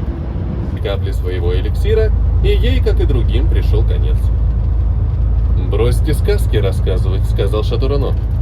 «А страшная сказка, правда?» — сказал Башан. «Это нелепо», — сказал Дебре. Ну, расскажи, что мы делаем. В общем, в дороге такой лайфхак, как хорошо скоротать время в дороге. В дороге вообще отлично заходят аудиокниги. Мы, например, слушаем поездку и туда, и обратно в Ванкувер, это больше 9000 километров. Мы до сих пор слушаем графа Монте-Кристо. Повествование. Сколько аудиокниг у него идет? 55 часов. 55 часов аудиокниги. Вообще зачет. В общем, очень интересно. У нас последний день нашего трипа, и сегодня как раз мы заканчиваем слушать графа Монте-Кристо. Так что всем желающим, кто не знает, как скоротать время в дороге, слушайте аудиокниги. «Обвиняемый», — сказал председатель. «Ваше имя и фамилия». Андреа встал. «Простите, господин председатель», — сказал он ясным и звонким голосом. «Но я вижу, что вы намерены предлагать мне вопросы в таком порядке, в каком я затруднился бы на них отвечать. Я полагаю и обязуюсь это доказать немного позже, что я могу считаться исключением среди обычных подсудимых. Прошу вас, разрешите мне отвечать, придерживаясь другого порядка. При этом я отвечу на все вопросы». Председатель удивленно взглянул на присяжных. Те взглянули на королевского прокурора. Публика была в недоумении. Но Андреа это, по-видимому, ничуть не смутило. «Сколько вам лет?» – спросил председатель. «На этот вопрос вы ответите? И на этот вопрос, и на остальные, господин председатель, когда придет их черед». Блин, вы только гляньте, какие иногда гиганты по дорогам ездят.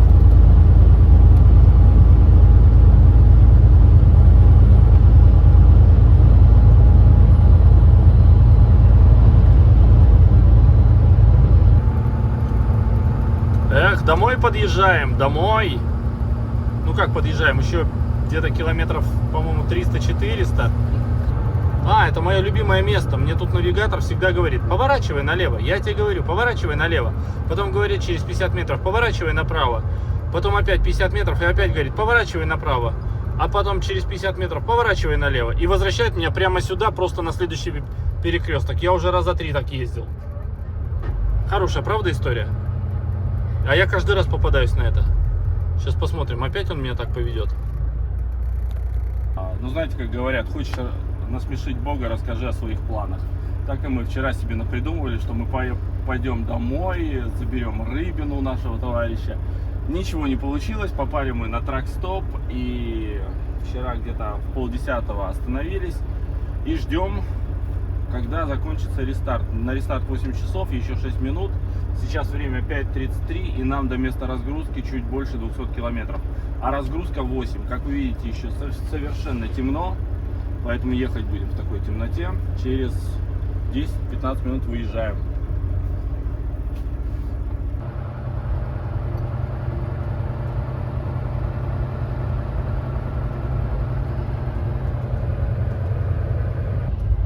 Навигатор, конечно, выбрал мне дорогу очень интересную. Если бы я знал, то я бы заранее знал, что я не успею вовремя, потому что мы едем через какие-то села, какие-то маленькие городки, постоянно ограничение скорости 50-60 км в час. Ну и максимальное ограничение скорости на самом деле и на дороге 80 км в час. Никаких даже 90 или 100. Вот, соответственно, на разгрузку опоздаю, скорее всего, где-то минут на 40, на час. Ну, я не думаю, что это большая проблема. Тем не менее, вот как есть. Но ехать, опять же, интересно. Видите, какая замечательная дорога.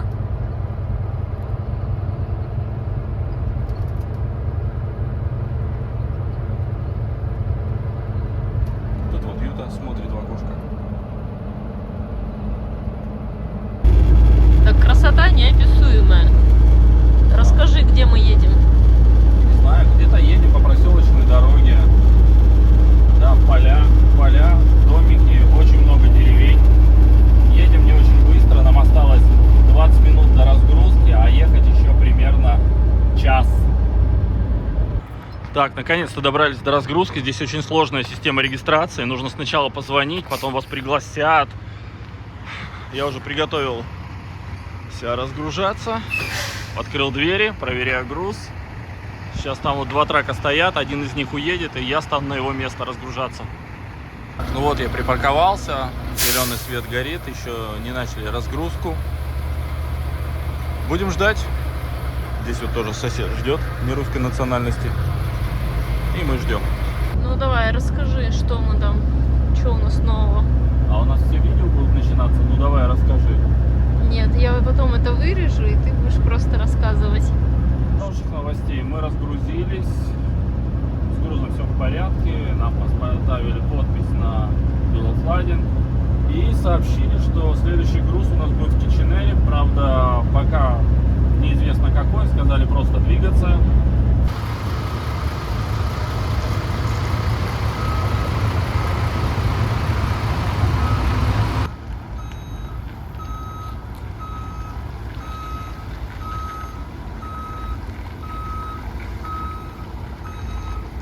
Блять.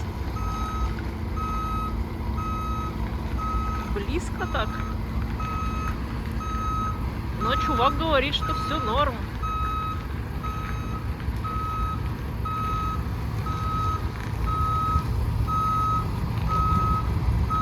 Ёбнешься.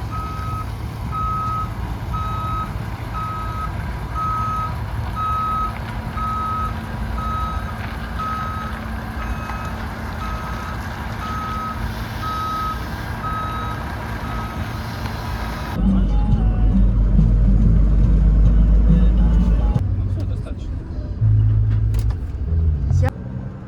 А сейчас ты можешь посмотреть, как я ухожу в закат.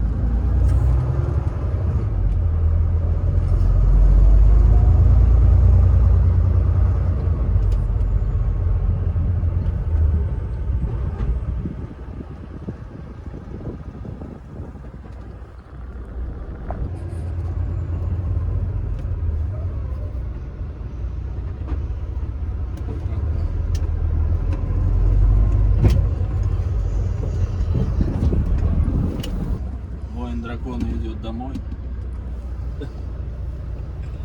Ну и, наверное, всем интересно, сколько же получает начинающий трек-драйвер в Канаде. Я, как жена трек-драйвера, вела полностью бухгалтерский учет. Могу точно сказать, что начинающий трек-драйвер получает от 3 до 4 тысяч канадских долларов в месяц. Это уже после вычетов налогов. Как приятный бонус была для нас налоговая декларация, и за 4 месяца возврат налогов у нас составил, ну это правда на следующий год, но возврат составил 2500 долларов. Но трек-драйвер работает буквально за еду, то есть зарплата не такая большая, хотя часы и по километражу работает как опытный трек-драйвер, никаких мега там сильных простоев или там, чтобы Сергей находился много дома, такого не было, то есть работал. Ну вот, прошло всего пару дней, и мы всей нашей компанией опять едем в сторону Ванкувера. Да, радостная новость. Моя жена опять со мной. Ей, видимо, в первый раз понравилось. И звери. И звери, конечно же. У нас там, вон, видите, мешки, еда, одежда. В общем, приготовлены по полной. С 1 октября в Онтарио закон, не в Онтарио, а в Канаде закон, те, кто трек-драйверы, да, те, кто переезжают через горы, должны иметь при себе цепи, потому что, видимо, негаданно-нежданно может выпасть снег, поэтому на все ведущие колеса в траке нужно иметь при себе цепи, чтобы была возможность их одеть. Вот, в общем, сейчас Сергей пошел в их склад, оставил заявку на получение цепей и сейчас привез на нашей машине цепи. Каждое ведро по 25 килограмм, 4 ведра получается нам. Надо еще с собой взять, вот он их сейчас таскает.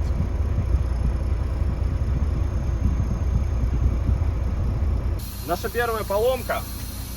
Прокололось колесо, оно сдутое. Иди покажи. Вот. Колесо полностью сдулось, еще и сошло слегка с обода, поэтому его сейчас система накачать не может. Соответственно, в теории мы даже не можем двигаться. Это по идее. Но сейчас узнаем, что скажет в репейр-шопе. И будем делать так, как надо. Камера, мотор. Камера, мотор. Значит, связались мы с оператором, оператор связался с репейр-шопом, и нам сказали, что ничего страшного, это внутреннее колесо, возможно, система его сейчас накачает, но система его, естественно, не накачивает. Вы можете двигаться до ближайшего магазина или цеха по ремонту покрышек. Значит, нам до него 230 километров. Едем мы немножко медленнее, чем обычно. 95 километров в час, а не 105. Вот так, 230 километров. Все хорошо.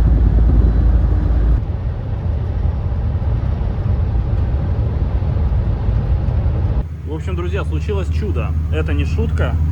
Колесо ехало и само встало на обод и надулось.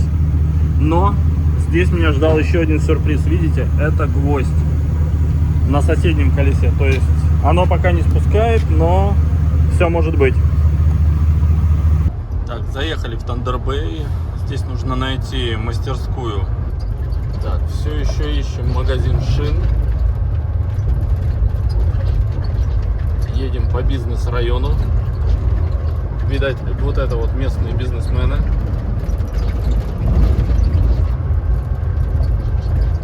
Юта тут наблюдает тоже.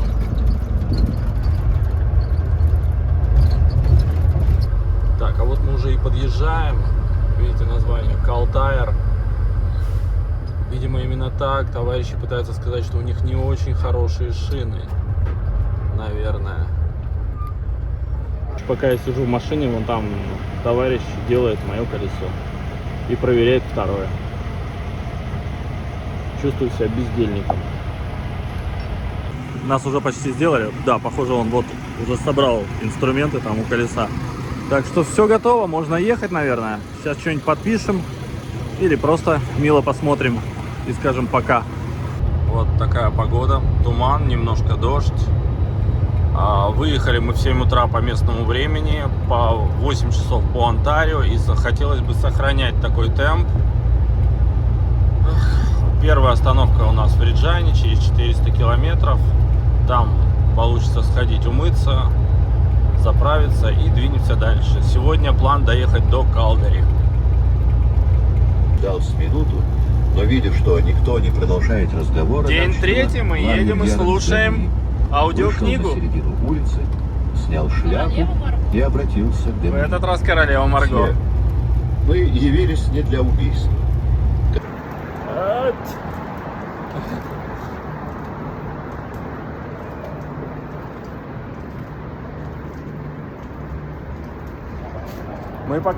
Мы катаемся по Калгари. Опс.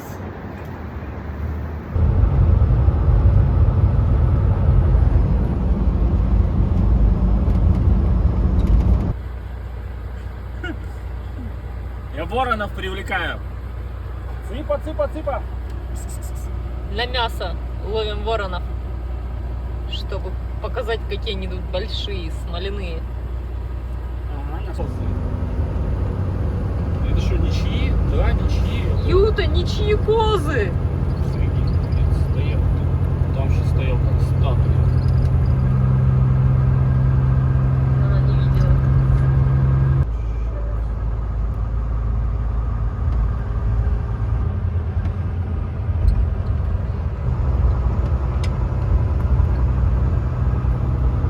Ну-ка, ну-ка, что там сейчас мы увидим?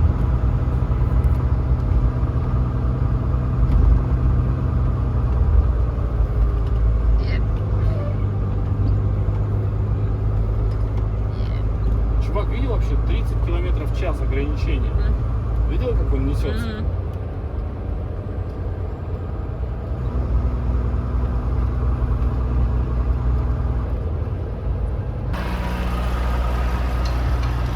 Отцепляем трейлер. Сегодня очень много дел. На, демонстрируй свой листик расписания, расскажи. Так, значит, мы приехали в Ванкувер с одним трейлером, разгрузили его, поехали на одну компанию, там его бросили, взяли другой загруженный трейлер, приехали на ярд в другой город, недалеко совсем в пригороде, оставляем этот трейлер, сейчас должны привезти нам другой трейлер, тоже, видать, загруженный, мы с ним поедем, доставим его, правильно, куда-то там в Лэнгли, доставим его в Лэнгли, возьмем его обратно, привезем обратно сюда, бросим его здесь, и завтра для нас будет готов наш личный трейлер, который мы бросили в самом начале. В общем, я всех запутал. На самом деле это очень сложно, и у меня такое все второй раз. Но ничего, мы справляемся. Так, отцепляем трейлер. Смотри.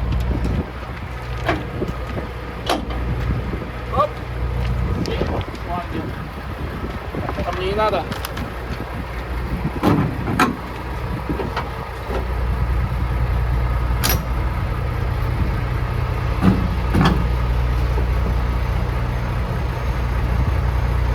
Вот и все, трейлер свободен.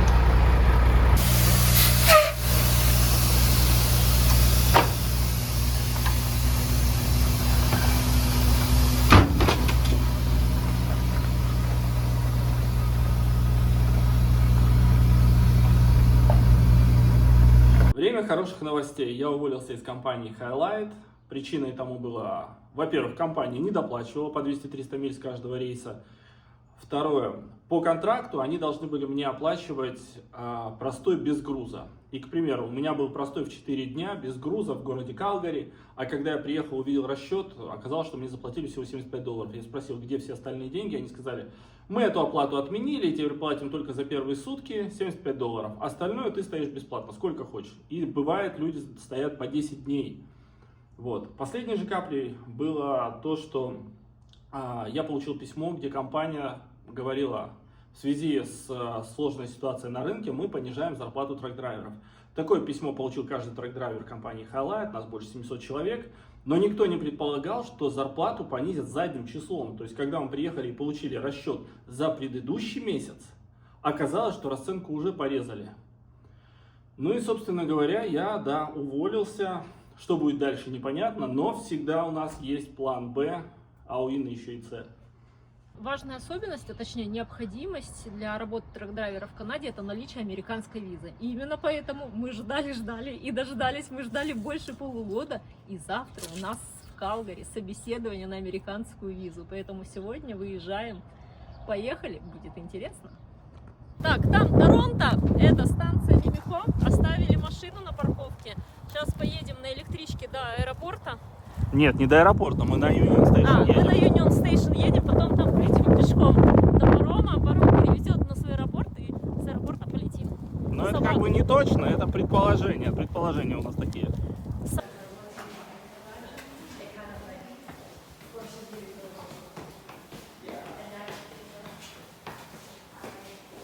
Прибытие поезда практически буквально фильм «Братьев Люмьер». Электричка называется Go.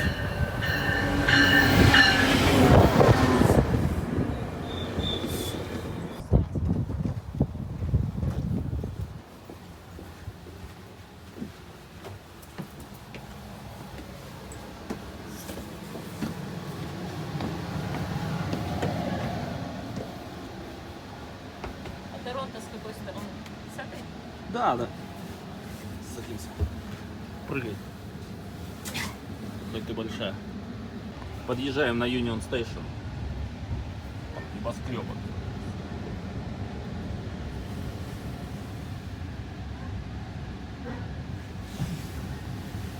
Выпрыгивай. Выпрыгнула. Куда идти? Куда идти? Видите, много людей тут есть.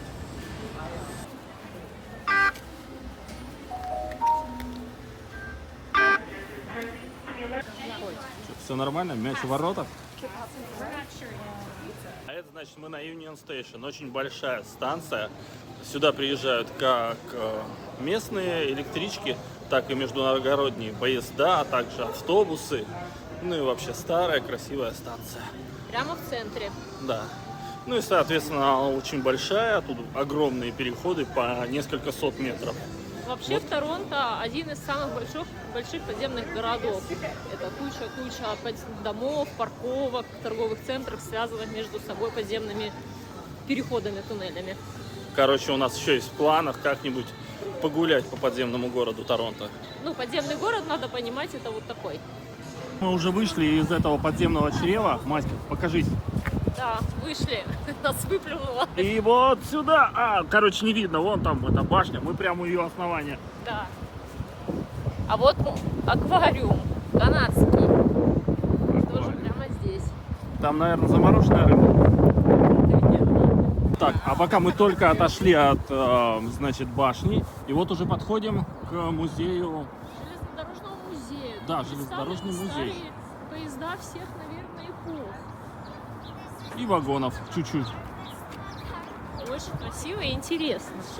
Да, Вот. мы тут уже были. На самом деле можно ко всему подойти, потрогать, полазить. Ну как бы. Так, мы подошли к терминалу паромному аэропорта. Чем примечательный это аэропорт Билли Бишопа. Чем примечательный, сами взлетные полосы, они находятся на острове. То есть сейчас мы сядем на паром, по идее бесплатный, так как у нас есть билеты на самолет, и поедем на пароме на ту сторону, чтобы оттуда взлетать. И взлетать будем прям с острова. Пойдемте, будет интересно. Тут люди собак выгуливают, детей. Там город. Вот башня, мы у нее были. Так, если что, прибытие парома выглядит вот так. Я так понимаю, что именно на нем мы и поедем. Аэропорт, в принципе, находится очень близко, и, по идее, есть туннель, но мы поедем на пароме. Я, честно говоря, не уверен, Может, что он, прям конечно, вот это только аэропорт. Машин перевозит. Ну, не знаю, у него верхняя палуба есть всегда, вот паромы, они людишек Ну, возят. пойдемте, а то он сейчас без нас уедет. Давай, расскажи, как все ездят на пароме, ездят, а тебя не пустили. Да, на паром... Ну, нет, не то, что меня не пустили всех. А паром встал на... О, смотри, какие товарищи какие-то. Ага, рассказывай дальше. Паром встал на сервис, возможно, на час, возможно, на полчаса, поэтому вышел мужчина и сказал, вот туннель. Сейчас Так. поедем. Ну, поехали. Вышел мужчина и сказал, что лучше езжать через туннель, так будет быстрее. Типа идти всего 3 минуты. Или можно стоять. И чё это туннель? Я разочарован, я думал будет вот Чтобы как вода в еще подземном сверху. Севастополе, да. Ой, то есть даже идти не надо? И вот эта вот штука до конца? Все? Все, мы в туннеле. Не дали. Тоннель для лентяев. Мы просто едем. О, это супер быстрый чувак.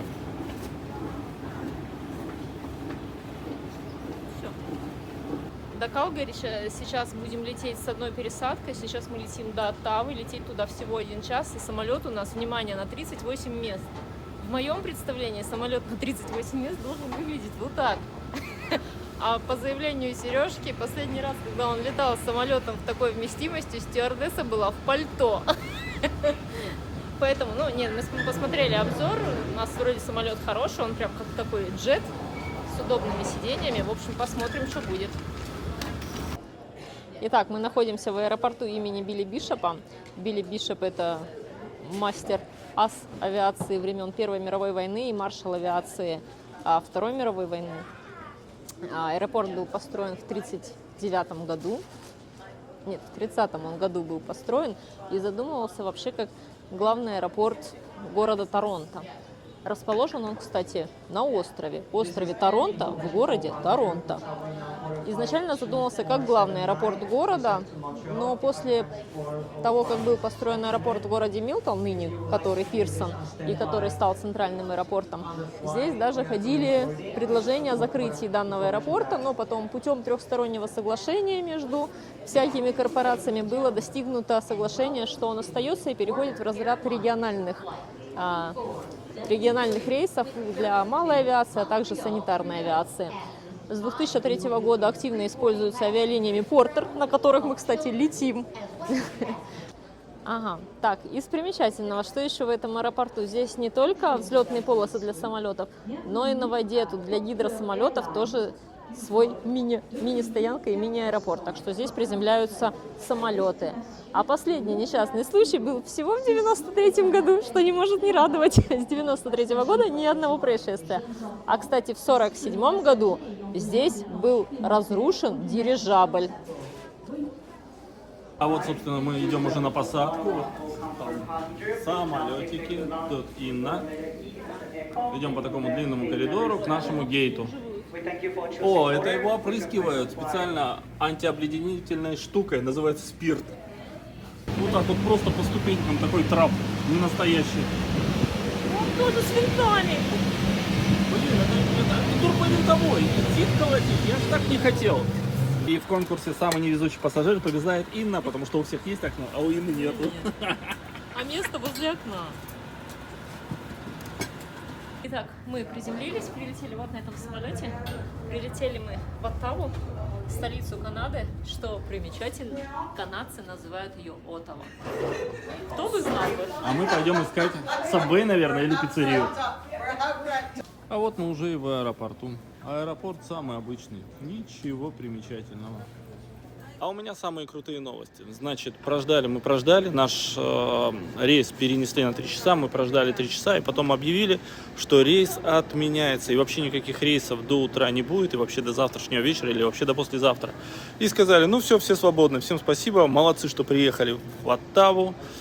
Нам предложили за ту половину билета, которая от Оттавы до Калгари, что нам за половину этой стоимости вернут нас в Торонто, и все, мы свободны. Мы немножко побухтели, нас бесплатно возвращают в Торонто, вот выписали билеты. Ну и все, а все остальное как бы просрано. Самое главное, мы пропускаем appointment в американское посольство. А это значит, что мы потеряем на этом $500, потеряли полгода, которые мы ждали. И когда мы следующий appointment возьмем, вообще непонятно. И наш следующий квест — это съем дворника неработающего. Купили специальный выпрессовыватель. Установил?